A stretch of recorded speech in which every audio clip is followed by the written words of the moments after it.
ജാതകം രചന ഐൻ അവതരണം ഷാഹുൽ മലയിൽ എഡിറ്റിംഗ് ഷെരീജ് പൂനു നിർമ്മാണം PNR ക്രിയേഷൻസ്. ഗേറ്റിന്റെ അരികിൽ കാർ നിർത്തിയപ്പോൾ തന്നെ തറവാട്ടമാവള അമ്പലത്തിന്റെ ഉള്ളിലേക്ക് കയറാൻ വിളിച്ചതാണ്. അപ്പോഴോരോ ഒഴിവഴിവുകൾ പറഞ്ഞ് വൈദേഹി ഒഴിവായി. പകരം ഡ്രൈവറോട് തറവാട്ടമ്മയെന്ന് പിടിച്ചുകൊണ്ടുപോകാൻ വൈദേഹി ആവശ്യപ്പെട്ടു. ഇപ്പോൾ അയാളുടെ ഒപ്പം അമ്പലത്തിന്റെ ഉള്ളിലേക്ക് പോയിരിക്കുകയാണ് തറവാട്ടമ്മ. പോയവരെയും കാത്ത് കുറേ നേരമായി പുറത്ത് കാറും ചാരി നിൽക്കുകയാണ് വൈദേഹി. സമയം കുറേയായിട്ട് രണ്ടുപേരെയും കാണുന്നില്ല. വൈദേഹിക്ക് ആകെ ദേഷ്യം വരുന്നുണ്ടായിരുന്നു. അയാൾ ഫോണെടുത്ത് ഡ്രൈവറുടെ നമ്പറിലേക്ക് വിളിച്ചു നോക്കിയപ്പോൾ മൊബൈൽ കാറിനുള്ളിൽ വെച്ചിട്ടാണ് അയാൾ പോയിട്ടുള്ളതെന്ന് കണ്ടു. ഉള്ളിലേക്ക് കയറി നോക്കാൻ നിവൃത്തിയില്ല. എല്ലാവരെയും ഒന്ന് അടച്ച് പ്രാഗിക്കൊണ്ട് വൈദേഹി അമ്പലത്തിന്റെ ഉള്ളിലേക്ക് കാറെടുത്തു വെച്ചു. വഴിപാട് കൗണ്ടറിന്റെ അരികിൽ നിൽക്കായിരുന്നു മേഘ. ഇന്ന് തിങ്കളാഴ്ചയായതിനാൽ ശിവക്ഷേത്രത്തിൽ പ്രത്യേക പൂജയുണ്ട്. ശിവപാർവതിയുടെ കടുത്ത ഭക്തയാണവൾ. ഇന്ന് നല്ല തിരക്കുണ്ട്. കുറച്ചു കഴിഞ്ഞിട്ട് എത്തുകയുള്ളൂ എന്ന് ഹസ്നയെ മേഘ വിളിച്ചു പറഞ്ഞിരുന്നു. 7 തറവാട്ടം വന്നപ്പോൾ അവൾ അവർക്ക് സ്ഥലം കൊടുത്തു. 2 പേരക്കുട്ടികളുടെ പേരിലും മകന്റെയും മരുമക്കളുടെയും പേരിലൊക്കെ അവർ വഴിപാട് കഴിപ്പിക്കുന്നുണ്ടായിരുന്നു. അതുകൊണ്ട് തറവാട്ടമ്മ കൗണ്ടറിന്റെ അരികിൽ നിന്ന് മാറാൻ കുറച്ച് സമയമെടുത്തു. തറവാട്ടമ്മ മാറിയപ്പോൾ മേഘ വഴിപാട് കഴിപ്പിക്കുന്നിടത്തേക്ക് നീങ്ങി നിന്നു. അമ്മയുടെയും അച്ഛന്റെയും അമ്മുവിന്റെയും അപ്പുവിന്റെയും ഒക്കെ പേരും നാളെ അവർ പറഞ്ഞു കൊടുത്തു. വഴിപാട് നിങ്ങൾ കഴിപ്പിക്കണോ വേണ്ടതെന്ന് സംശയിച്ചിരുന്നപ്പോഴാണ് ഇനി തന്റെ പേരിൽ മാത്രം വഴിപാട് കഴിപ്പിക്കാതെ ചെന്നാൽ അമ്മ വഴക്ക് പറയുന്നു ഓർത്തത്. അപ്പോൾ തന്നെയാണ് വൈദേഹി ക്രോധം നിറഞ്ഞ മിഴികളോടെ തറവാട്ടമ്മയും തിരക്കി അങ്ങോട്ട് വന്നത്. നേരം വൈകിയതിന് ഡ്രൈവറെ കണ്ടുമുട്ടുന്ന ചീത്ത വിളിക്കാനായി ചെന്നപ്പോഴാണ് വൈദേഹി ഒരു കാര്യം കേൾക്കുന്നത്. ഒരു പെൺകുട്ടി തന്റെ പേരുനാളും പറഞ്ഞു കൊടുക്കുന്നു. അവളുടെ മിഴികൾ വിടർന്നു. അവളുടെ പേരാണ് വൈദേഹി ആദ്യം ശ്രദ്ധിച്ച്. മേഘ. നാളെ മകം. ചുവന്ന ബ്ലൗസും സെറ്റ് സാരിയും എടുത്ത് ഉള്ളുള്ള അത്യാവശ്യം നീളമുള്ള മുടി വെറുതെ ഒന്ന് അഴിച്ചിട്ടിരിക്കുന്നു. അതിൽ തുളസിയും ചെത്തിപ്പൂവും ചൂടിയിരിക്കുന്നു. തിരിഞ്ഞിരിക്കുന്നതിനാൽ ആളുടെ മുഖം കാണുന്നില്ല. വെളുത്ത വാവിൽ മകന്നാളിൽ പിറന്ന ശിവപാർവതി ഭക്തയായ മഴമേഘത്തോട് സാമ്യമുള്ള നാമധാരിയായ ഒരു പെൺകുട്ടിയെ വേണം വിശിഷ്ട ബലി കൊടുക്കാൻ. അതും ഈ കരയിലുള്ള ഒരു പെൺകുട്ടി. ഈ കരയിൽ തന്നെ അങ്ങനെ ഒരു പെൺകുട്ടി ജീവിച്ചിരിപ്പുണ്ട്. അച്ഛന്റെ വാക്കുകൾ കാതിൽ മുഴങ്ങുന്ന പോലെ വൈദേഹിക്ക് തോന്നി. മഴമേഘത്തോട് സാമ്യമുള്ള പേര് മകന്നാൾ. ഇത് ശിവക്ഷേത്രമാണ്. അപ്പോൾ തീർച്ചയായും ശിവപാർവതി ഭക്തയായിരിക്കും. ഇവിടേക്ക് വരണമെങ്കിൽ തീർച്ചയായും ഇവൾ ഇവിടെ തന്നെ ജീവിക്കുന്നവളുമായിരിക്കും. വൈദേഹി, കുറച്ച് തിരക്കുണ്ടായിരുന്നു മോളെ, അതാ നേരം വൈകിയത്. തറവാട്ടമ്മ വൈദേഹിയുടെ കൈകൾ വന്ന് പിടിച്ചു. അത്യധികം ദേഷ്യത്തോടെ വന്ന അവളുടെ ദേഷ്യമൊക്കെ എങ്ങോ പോയി മറിഞ്ഞിരുന്നു. വാ മോളെ, പോവാ. താൻ പറയുന്നൊന്നും ശ്രദ്ധിക്കാതെ നിൽക്കുന്ന വൈദേഹിയുടെ കൈകൾ പിടിച്ച് തറവാട്ടമ്മ വലിച്ചു. വൈദേഹിയുടെ മനസ്സിൽ പലതരം ചിന്തകൾ അപ്പോൾ ഓടുകയായിരുന്നു. ഇപ്പോൾ നല്ലൊരു അവസരമാണ്. ബലിരൂപയായി കൊണ്ടുവന്ന അവസരം. അമ്മമ്മയാണെങ്കിൽ കൂടെയുമുണ്ട്. അമ്മമ്മേ, നമുക്ക് കുറച്ച് കഴിഞ്ഞിട്ട് പോവാം. ഞാൻ ഇവിടേക്കൊന്ന് നോക്കട്ടെ, കുറെ നാളെ ഇതുവഴിക്കൊന്ന് വന്നിട്ട്. വൈദേഹി വെറുതെ അങ്ങോട്ടും ഇങ്ങോട്ടും നോക്കിക്കൊണ്ടിരുന്നു. തറവാട്ടം അത് കേട്ട് ചിരിച്ചു. എൻ്റെ മോളെ എല്ലായിടവും നോക്കി പതുക്കെ വന്നാൽ മതി. അമ്മമ്മ കാറിലിരിക്കുക കേട്ടോ. അമ്മമ്മ ഇവിടെ നിന്ന് പോയാൽ ശരിയാവില്ല. മേഘയെ കാണിച്ചു കൊടുക്കണം. എന്തെങ്കിലുമൊക്കെ പറഞ്ഞ് സിദ്ധുവിനെ കൊണ്ട് കല്യാണം കഴിപ്പിക്കാൻ മനസ്സിനെ ഇളക്കി വെക്കണം. ഈ നിൽക്കുന്നവൾ തന്നെയാണ് സിദ്ധുവിൻ്റെ പെൺകുട്ടിയെന്ന് മനസ്സുറക്കെ വിളിച്ച് പറയുന്നുണ്ട്. താൻ ആലോചനയായി ചെന്ന സിദ്ധു രേണുകമ്മയും പരമേശ്വര മാമിയൊന്നും ഒട്ടും സമ്മതിച്ചൊന്നുമില്ല. പക്ഷെ അമ്മമ്മ പറഞ്ഞാൽ അവരനുസരിക്കും. ഇനി ഇവൾ ആർക്ക് ജനിച്ചതായാലും ഏത് വീട്ടിൽ പിറന്നവളായാലും എത്ര മോശം ചുറ്റുപാടുള്ളവളായാലും അമ്മമ്മ പറഞ്ഞാൽ അവർ തീർച്ചയായിട്ടും സമ്മതിച്ചിരിക്കും. അതിന് അമ്മമ്മയെ ആദ്യം സോപ്പിട്ട് നിർത്തണം. മേഘയാണെങ്കിൽ ഇപ്പോഴും കൗണ്ടറിൽ നിന്നും പോന്നിട്ടില്ല. അമ്മമ്മയെ എന്തു പറഞ്ഞ് പിടിച്ചു നിർത്തും? അമ്മമ്മ ഇപ്പോൾ പോവല്ലേ, എനിക്ക് തലയുറ്റുന്ന പോലെ. അമ്മമ്മ കാറിലിരിക്കാൻ പോവാതിരിക്കാൻ വേണ്ടി വൈദ്യ ഒരു തലയുറ്റിൽ അഭിനയിച്ചു. വിചാരിച്ച പോലെ തന്നെ തറവാട്ടമ്മ അവിടെ അടുത്ത് തന്നെ നിന്നു. അയ്യോ, എൻ്റെ മോൾക്ക് എന്താ, ഇങ്ങോട്ട് ഇരിക്കി. വഴിപാട് കൗണ്ടറിന്റെ അരികിലുള്ള ഒരു കസേരയിൽ തറവാട്ടമ്മ അവളെ പിടിച്ചിരുത്തി. ശിവ, പോയി കുറച്ച് വെള്ളം വാങ്ങിക്കൊണ്ടുവാ. ഡ്രൈവറോട് തറവാട്ടം പറഞ്ഞപ്പോൾ ശിവൻ വേഗം തന്നെ അവിടുന്ന് ഓടിപ്പോയി. വൈദേഹി തലക്ക് കൈ കൊടുത്തിരിക്കുമ്പോഴും ഇടം കണ്ടിട്ട് മേഘ വരുന്നുണ്ടോ എന്ന് നോക്കുന്നുണ്ടായിരുന്നു. അപ്പോൾ തന്നെ മേഘ അവിടുന്ന് ഇറങ്ങി വരുന്നതും കണ്ടു. കൊള്ളാം, നല്ല ലക്ഷണമൊത്ത കുട്ടി. തിരിഞ്ഞപ്പോൾ മേഘയുടെ മുഖം കണ്ടപ്പോൾ വൈദേഹിക്ക് സംതൃപ്തി തോന്നി. മേഘ ഇങ്ങോട്ടൊന്ന് ശ്രദ്ധിക്കാൻ വേണ്ടി വൈദേഹി കൂടുതൽ വയ്യാത്ത പോലെ അഭിനയിച്ചു. ഈശ്വര, എൻ്റെ കുട്ടിക്ക് ഇത് എന്തു പറ്റി പെട്ടെന്ന്? തറവാട്ടമ്മ നെഞ്ചിൽ കൈവച്ചു. മേഘ അപ്പോൾ അതിൽ നടന്നു വരുമ്പോഴാണ് വൈദേഹി ഇരിക്കുന്നതും തറവാട്ടമ്മ അരികിൽ നിൽക്കുന്നതും ശ്രദ്ധിച്ച്. വൈദേഹി ആകെ വയ്യാത്ത പോലെയാണ് ഇരിക്കുന്നത്. അങ്ങോട്ടേക്ക് ചെല്ലണോ വേണ്ടിയോ എന്ന് മേഘ സംശയിച്ച് നിന്നു. അവരൊക്കെ വലിയ ആളുകളല്ലേ, താൻ അടുത്ത് ചെന്നാൽ ഇഷ്ടാവൂ എന്നൊരു ശങ്ക. എന്നാൽ ഇങ്ങനെ ഇരിക്കുന്ന കാണുമ്പോൾ ചെല്ലാതിരിക്കാനും പറ്റുന്നില്ല. എന്തു പറ്റിയതാ? മേഘ അവിടെ അരികിലേക്ക് ചെന്നുകൊണ്ട് ചോദിച്ചു. അപരിചിതമായ ഒരു പെൺകുട്ടി അരികിൽ വന്ന് നിന്നപ്പോൾ തറവാട്ടമ്മ അവളെ ആകെ മൊത്തത്തിലൊന്ന് നോക്കി. ഒന്ന് തല ഇറങ്ങിയതാ കുട്ടി. വൈദേഹി തലയിൽ കൈവച്ചുകൊണ്ട് തന്നെ അവളോട് പറഞ്ഞു. അയ്യോ, വെള്ളം വല്ലതും വേണോ? എൻ്റെ കയ്യിലുണ്ട്. വൈദേഹി വെള്ളമൊന്നും ആവശ്യപ്പെട്ടില്ലെങ്കിലും വേണമെന്ന് തലയാട്ടി. മേഘ അപ്പോൾ തന്നെ ഹാൻഡ് ബാഗ് തുറന്ന് വെള്ളമെടുത്ത് കൊടുക്കുകയും ചെയ്തു. വെള്ളം കുടിച്ചു കഴിഞ്ഞപ്പോൾ കുറച്ച് ആശ്വാസം കിട്ടിയതുപോലെ വൈദേഹം നിവർന്നിരുന്നു. മേഘയുടെ ആ പ്രവൃത്തിയൊക്കെ തറവാട്ടമ്മയ്ക്ക് വല്ലാതെ ഇഷ്ടപ്പെട്ടിരുന്നു. കുട്ടി ഏതാ? ആർ കൗതുകപൂർവ്വം അവളോട് തിരക്കി. ഞാനിവിടെ അടുത്ത് തന്നെ ഉള്ളതാ. തറവാട്ടമ്മയും ചേച്ചിയൊക്കെ ഞാൻ നേരത്തെ കണ്ടിട്ടുണ്ട്. ആഹാ, ഞങ്ങളൊക്കെ അറിയാമോ? വൈദേഹി സൗഹൃദപൂർവ്വം മേഘയോട് ചോദിച്ചു. ഉവ്, എനിക്കറിയാം. ഏഴിലത്തെ തറവാട്ടമ്മയും വൈദേഹി ചേച്ചിയല്ലേ?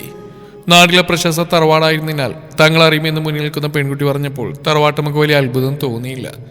എന്നാൽ വൈദേഹി ആവശ്യമില്ലാത്ത കുറെ എക്സ്പ്രഷൻ ഇട്ട് കൂട്ടുന്നുണ്ടായിരുന്നു. അപ്പൊ ഇവളി ഈ നാട്ടുകാരി തന്നെ. ആരെയും വൈദേഹിയെ സന്തോഷിപ്പിച്ചു.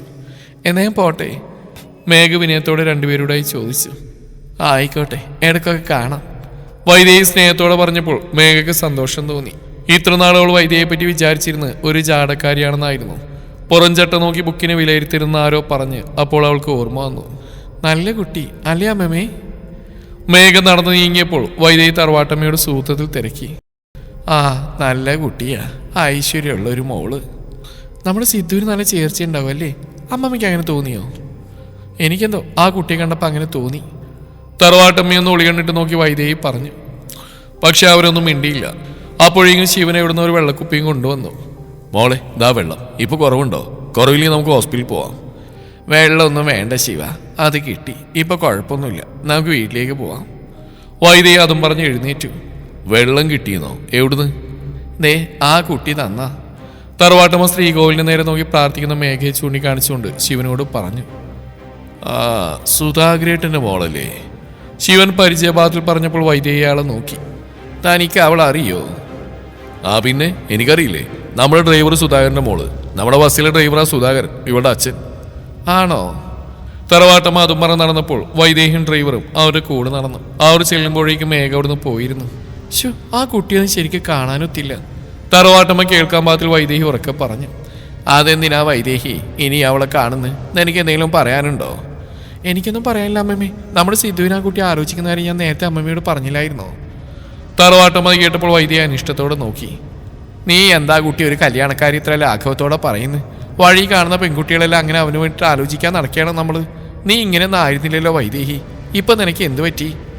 മേഘയുടെ കാര്യം പറയുമ്പോൾ വൈദേഹിക്ക് വല്ലാത്ത ധൃതിയും വെപ്രാളവും ഉണ്ടായിരുന്നു. അത് കണ്ടപ്പോൾ തറവാട്ടമ്മളെ സംശയത്തോടെ നോക്കിക്കൊണ്ട് ചോദിച്ചു. എനിക്കൊന്നും പറ്റിയല്ല അമ്മമ്മേ. ഒരു കുട്ടിയെ കണ്ടപ്പോൾ സിദ്ധുവിന് ചേരും തോന്നി, ആലോചിക്കാമെന്ന് പറഞ്ഞു, അത്രേ ഉള്ളൂ. വൈദേഹി തന്നെ മുഖത്തെ ഭാവം സമർത്ഥമായി മറച്ച് ഒരു നിർവികാരത വരുത്തി. അയ്യോ വൈദേഹി കുഞ്ഞെ, ആ കുട്ടിക്ക് അതിന് കല്യാണം നോക്കണ്ട. അതിൻ്റെ കാര്യമൊക്കെ നേരത്തെ ഉറപ്പിച്ചു കഴിഞ്ഞാൽ അതിൻ്റെ അമ്മായിയുടെ ഒരു മോനുമായിട്ട്. ചെറുക്കൻ ഗൾഫിലായിരുന്നു. നാട്ടിൽ വരുമ്പോൾ കല്യാണം ഉണ്ടാകുന്ന അവരുടെ അച്ഛൻ കുറച്ച് മുമ്പ് എന്നോട് പറഞ്ഞിട്ടുണ്ടായിരുന്നു. ഇപ്പം ആ ചെറുക്കൻ നാട്ടിൽ വന്നിട്ടുണ്ട്. ചിലപ്പോൾ അവരുടെ കല്യാണം അടുത്ത് തന്നെ കാണും. ശിവന് നേരത്തെയുള്ള കാര്യങ്ങളെക്കുറിച്ചുള്ള അറിവേ ഉള്ളൂ. മേഘയുടെ ഇപ്പോഴത്തെ സ്ഥിതിയെക്കുറിച്ചൊന്നും അയാൾക്ക് അറിവുണ്ടായിരുന്നില്ല. ശിവൻ പറഞ്ഞപ്പോൾ വൈദേഹിക്കാകെ നിരാശ തോന്നി. പണ്ടാരം, ഇതിപ്പോൾ കൂടുതൽ പണിയായല്ലോ. ബലി കൊടുക്കാൻ പാകത്തിലൊരു പെൺകുട്ടി ഒത്തുവന്നതായിരുന്നു. ഇനിയിപ്പോൾ ആ കല്യാണം മുടക്കണം. അമ്മമ്മ എങ്ങനെയെങ്കിലും പറഞ്ഞ് സമ്മതിപ്പിക്കണം. സിദ്ധുവിനെ സമ്മതിപ്പിക്കണം. എന്തൊക്കെ ജോലികളാണ്. കേട്ടില്ലേ കുട്ടി? ശിവൻ പറഞ്ഞ് അതിൻ്റെ കല്യാണം ഉറപ്പിച്ചു കഴിഞ്ഞെന്ന്. നല്ല ഐശ്വര്യമുള്ള കുട്ടിയായിരുന്നു. എൻ്റെ മോന് നല്ലൊരു പെൺകുട്ടി എവിടെയെങ്കിലും ഉണ്ടാവും. തറവാട്ടമ്മ അതും പറഞ്ഞൊരു ദീർഘനിശ്വാസത്തോടെ കാറിലേക്ക് കയറി. വീട്ടിൽ തറവാട്ടമ്മയെ കൊണ്ടുവിട്ട് വൈദേഹി പിടഞ്ഞ് ഓടി പുറത്തേക്ക് വന്നു. ശിവൻ എങ്ങോട്ടോ പോകാനുള്ള തയ്യാറെടുപ്പിലായിരുന്നു. അയാളോട് സുധാകരന്റെ വീടും മറ്റു കാര്യങ്ങളെല്ലാം ചോദിച്ച് മനസ്സിലാക്കി വീട്ടിൽ ചെന്ന് ഭൈരവനോട് കാര്യം പറഞ്ഞപ്പോൾ ഭൈരവൻ കുറച്ചു നേരം ധ്യാനത്തിലിരുന്നു. വൈദേഹി, അവസാനം നീ ആ കുട്ടിയെ കണ്ടെത്തിയിരിക്കുന്നു. അവൾ തന്നെയാണ് നമ്മുടെ വിശിഷ്ട ബലിക്ക് ഇരയാവേണ്ടത്. മുന്നോട്ടുള്ള കാര്യങ്ങൾ നീ നോയിക്കോ വൈദേഹി. എന്തെങ്കിലും തടസ്സങ്ങളൊക്കെ ഉണ്ടായാലും അതൊക്കെ പുഷ്പം പോലെ മാറിക്കോളും. വൈദേഹിക്ക് വല്ലാത്ത ആഹ്ലാദം തോന്നി. കാര്യങ്ങളൊക്കെ തനിക്ക് അനുകൂലമാണ്. അവൾ അപ്പോൾ തന്നെ വീട്ടിൽ നിന്നിറങ്ങി. മേഘയുടെ വീട്ടിൽ പോകണം. അവിടുത്തെ കാര്യങ്ങൾ മനസ്സിലാക്കണം. അതിനുശേഷം ഏത് വിധേനയും അവളുടെ ഇപ്പോൾ തീരുമാനിച്ച കല്യാണം മുടക്കണം. അവളുടെ ഉള്ളിൽ അത്രയും ഉണ്ടായിരുന്നുള്ളൂ അന്നേരം. ടൗണിൽ തന്നെ ഏറ്റവും വലിയ ടെക്സ്റ്റൈൽസിൽ ഡ്രസ്സ് എടുക്കാൻ വന്നാണ് സുമതിയും കൂട്ടരും. കൂടെ ജീവനുമുണ്ട്. പെണ്ണിന്റെ വീട്ടുകാർ അങ്ങോട്ടേക്ക് തന്നെ വരുമെന്ന് പറഞ്ഞിരുന്നു. ജീവനും സുമതിയൊക്കെ വന്നതിന് ശേഷമാണ് ആവണിയും അമ്മയും അവിടെ 2-3 ബന്ധുക്കളും വന്നത്. പെണ്ണിന് ആവശ്യമുള്ള മറ്റു വസ്ത്രങ്ങൾ എടുക്കാൻ ആവണിയുടെ അമ്മയും കൂട്ടിനും വേറെ ഭാഗത്തേക്ക് പോയി. ആവണിയെ കല്യാണപ്പുടവ് എടുക്കാൻ സുമതിയുടെയും ജീവന്റെയും കൂടെ നിർത്തി. കല്യാണപ്പുടവ് സെലക്ട് ചെയ്തെടുക്കാൻ കുറേ നേരം എടുത്തു. സുമതിക്കൊന്നും അങ്ങോട്ട് പറ്റുന്നുണ്ടായിരുന്നില്ല. ആവണിയാണെങ്കിൽ സുമതിയുടെയും ജീവന്റെയും കൂടെ പെട്ടതുപോലെയായി. അവരുടെ കൂട്ടത്തിൽ ജിനിയും ഉണ്ടായിരുന്നെങ്കിലും അവൾ വലിയ മിണ്ടാട്ടൊന്നുമില്ല. അമ്മയുടെയും മകന്റെയും പൊങ്ങച്ച സഹിക്കാൻ വയ്യാതെ ആവണി അസ്വസ്ഥയായി നിന്നു. ഇതിനിടയ്ക്ക് ജീവനൊരു കോൾ വന്നപ്പോൾ കുറച്ചങ്ങോട്ട് നീങ്ങിപ്പോയി. ജിനിക്കെന്തോ അവിടെ നിൽപ്പും പാടൊക്കെ കണ്ടപ്പോൾ ചെറിയൊരു സഹതാപം തോന്നി. അല്ലെങ്കിൽ ഈ ചേച്ചി എന്ത് ചെയ്തു? കണ്ടിട്ടൊരു പാവാണെന്ന് തോന്നുന്നുണ്ട്. ജിനി പതുക്കെ ആവണിയുടെ അടുത്ത് നിന്ന് അവളെ തോണ്ടി വിളിച്ചു. ബോറടിക്കുന്നുണ്ട് ചേച്ചി, ഇഷ്ടമായത് ഏതെങ്കിലും മതിയെന്ന് ഉറപ്പിച്ചങ്ങോട്ട് പറഞ്ഞേക്ക്, അല്ലെങ്കിൽ ഇതിപ്പോഴും തീരാൻ പോകുന്നില്ല. ജിനി പറയാൻ പറഞ്ഞ പോലെയൊക്കെ സുമതിയുടെ മുഖത്തോക്കി പറയാൻ തോന്നുന്നുണ്ടെങ്കിലും പേടി കൊണ്ട് ആവണി മിണ്ടാതെ നിന്നു. ആവണിയൊന്നും മിണ്ടുന്നില്ലെന്ന് കണ്ടപ്പോൾ സെയിൽസ് ഗേൾസിനെ വട്ടം ചുറ്റിക്കുന്ന സുമതിയുടെ അടുത്തേക്ക് ജിനി ചെന്നു. അമ്മയ്ക്ക് എന്ത് ഭ്രാന്ത്, ഈ കട മൊത്തം വലിച്ചെടുപ്പിക്കോ? അവർ കേൾക്കാതിരിക്കാൻ വേണ്ടി പതുക്കെ ജിനി സുമതിയുടെ കാതിലായി ചോദിച്ചു. നീ പോടി അവിടുന്ന്, എൻ്റെ ഒരേ ഒരു മോൻ്റെ കല്യാണ പുടവിൽ പ്രൗഢി ഒട്ടും കുറയരുത്. ആൾക്കാർ നമ്മളെ കുറ്റം പറയും.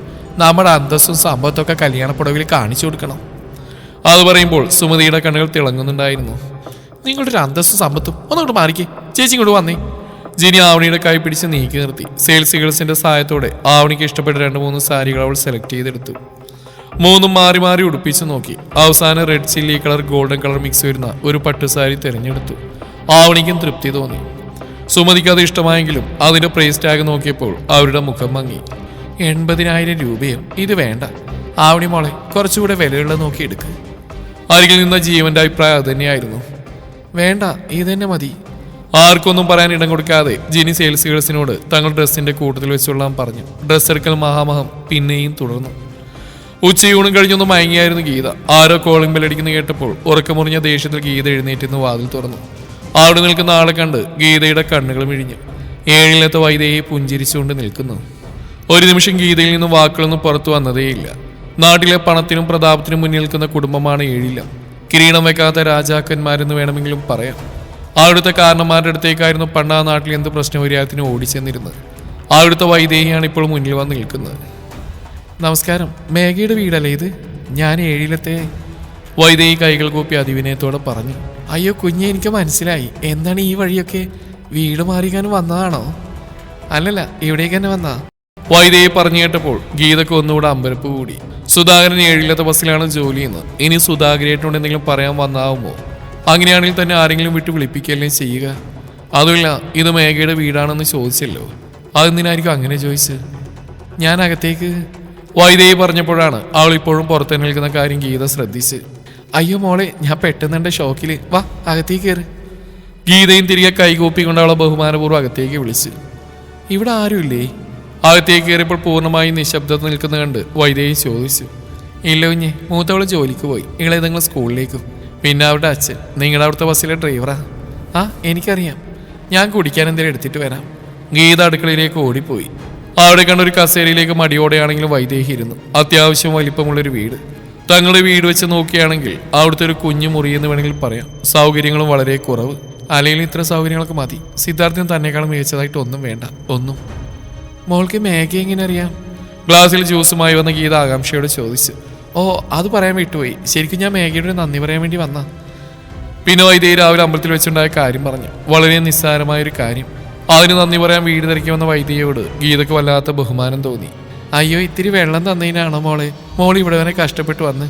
വേണ്ടിയിരുന്നില്ല. അല്ലെങ്കിൽ ഒരു നന്ദി പറച്ചിലിൻ്റെ ആവശ്യം എന്താ? ഞാൻ അങ്ങനെയൊക്കെ ശീലിച്ചു പോയി അമ്മേ. അവൾ അതും പറഞ്ഞ് ഗീതയുടെ കൈകൾ കവർന്നു. എന്നാൽ ശരി, ഞാൻ ഇറങ്ങും കേട്ടോ. മേഘ വരുമ്പോൾ പറഞ്ഞേക്ക് ഞാൻ അന്വേഷിച്ച് വന്നിരുന്നു എന്ന്. വൈദേഹി പുറത്തേക്ക് ഇറങ്ങിയപ്പോൾ ഗീത അവിടെ കൂടെ ചെന്നു. തറവാടിലെ ഡ്രൈവറാ, വീട് ഏതാണെന്നൊക്കെ പറഞ്ഞു തന്ന്. എന്താണെന്നറിയില്ല, എനിക്ക് മേഘയെ കണ്ടപ്പോൾ തന്നെ ഒരു അനിത്യക്കുട്ടിയുടെ തോന്നുന്ന വാത്സല്യം തോന്നിപ്പോയി. കാര്യങ്ങൾ വെച്ച് താമസിപ്പിക്കാൻ വയ്യാത്തതുകൊണ്ട് വൈദേഹി പതുക്കെ കാര്യത്തിലേക്ക് കടന്നു. അയ്യോ, ഞങ്ങളുടെ ഭാഗ്യം. ഗീത മേൽപോട്ട് കണ്ണുകൾ ഉയർത്തി. മേഘയുടെ കല്യാണമൊക്കെ ഉറപ്പിച്ചല്ലേ? അതും ഡ്രൈവർ പറഞ്ഞിരുന്നു. കല്യാണം ഉറപ്പിച്ചില്ലായിരുന്നെങ്കിൽ തീർച്ചയായിട്ടും ഞങ്ങളുടെ കുടുംബത്തിലേക്ക് ഒരു വിവാഹം വഴി അവളെ ഞാൻ കൂടെ കൂട്ടിയാനെ. പക്ഷേ ഇപ്പം അതിന് നിവൃത്തിയില്ലാതായി പോയല്ലോ. വൈദേഹി സങ്കടം ഭാവിച്ച് നിന്നു. അതുകൂടെ കേട്ടപ്പോൾ ഗീത ഇപ്പോൾ കരയുമെന്ന മട്ടിലായി. ഒരു ചെറിയ സഹായം ചെയ്തതിന് ഇങ്ങനെയൊക്കെ ആളുകൾ സ്നേഹിക്കുമോ, ചിന്തിക്കുമോ? അതൊക്കെ മോളുടെ വലിയ മനസ്സുകൊണ്ട് തോന്നുന്നതാ. പിന്നെ മോള് പറഞ്ഞതിലൊരു തിരുത്തുണ്ട് കേട്ടോ. അവളുടെ കല്യാണം ഉറപ്പിച്ചിട്ടില്ല. നേരത്തെ ഒരു കാര്യം അവളുടെ അപ്പച്ചിയുടെ മോനായിട്ട് പറഞ്ഞു വെച്ചിട്ടുണ്ടായിരുന്നു. പക്ഷേ ചില കാരണങ്ങൾ കൊണ്ട് അത് ഒഴിവായിപ്പോയി. അത് നന്നായി എന്നേ ഞാൻ പറയും. അത് പോട്ടെ, എൻ്റെ മോൾക്ക് പറ്റിയ ചെറുക്കൻ ഈശ്വരൻ എവിടെയെങ്കിലും കണ്ടുവച്ചിട്ടുണ്ടാവും. ചുട്ടുപൊള്ളുന്ന ആ ചൂടിലും ഗീത അത് പറഞ്ഞു കേട്ടപ്പോൾ വൈദേഹിക്ക് ആകെ ഒരു കുളിർമ തോന്നി. അച്ഛൻ പറഞ്ഞ പോലെ തന്നെയാണ് കാര്യങ്ങളുടെ കിടപ്പ്. തടസ്സങ്ങൾ വരുന്നുണ്ടെങ്കിലും അതുപോലെ തന്നെ അത് ഒഴിഞ്ഞു പോകുന്നുമുണ്ട്. ബലിരൂപി, നിനക്കെന്നോട് ഇത്രയും ഇഷ്ടോ? വൈദേഹിയുടെ ചുണ്ടുകൾ മന്ത്രിച്ചു. ഈ സ്ത്രീ ഒരു വായാടിയാണ്. ഇവരെ ചാക്കിട്ട് പിടിച്ചാൽ എളുപ്പത്തിൽ കാര്യങ്ങൾ നടത്തിയെടുക്കാം. അല്ലെങ്കിൽ ഏഴിലത്തെ സിദ്ധാർത്ഥിന് ആ പീറമേഘയെ കല്യാണാലോചിച്ചാൽ ഏത് വീട്ടുകാരാണ് സമ്മതിക്കാതിരിക്കുക? വൈദേഹി ഗീതയുടെ മുഖത്ത് നോക്കി ഗൂഢമായൊരു ചിരിയിരിച്ചു. ഇപ്പൊ തൽക്കാലം ഇവിടുന്ന് പോകുന്നതാണ് നല്ലത്.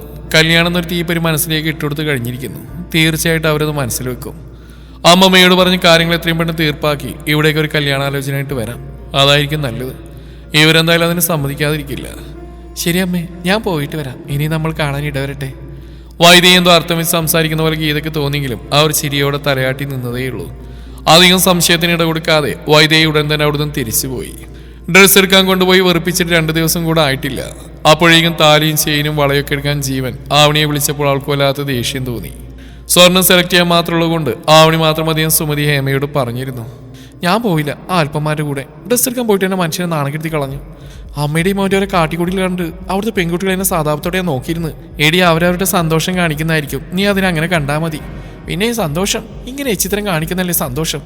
പ്രായത്തിനൊരു ബോധം പോലും കാണിക്കാതെ അവർ എന്തൊക്കെയാണ് അവിടെ വെച്ച് കാട്ടിക്കൂട്ടിയത്. അതിനനുസരിച്ചൊരു മോനും. അവരുടെ മോള് തന്നെയല്ലേ ആ ജിനി, അവൾ കുഴപ്പമൊന്നുമില്ലല്ലോ. ഇത് അമ്മയുടെ അതേ സ്വഭാവമുള്ള മോൻ. അയാളുടെ ഒരു കൂളിംഗ് ഗ്ലാസ് ഒരുമാതിരി വൃത്തിയായിട്ട് സ്റ്റൈലും. എന്തായാലും എൻ്റെ അച്ഛനെ പറ്റി കൂട്ടിയനെ, രണ്ടും ചേരും.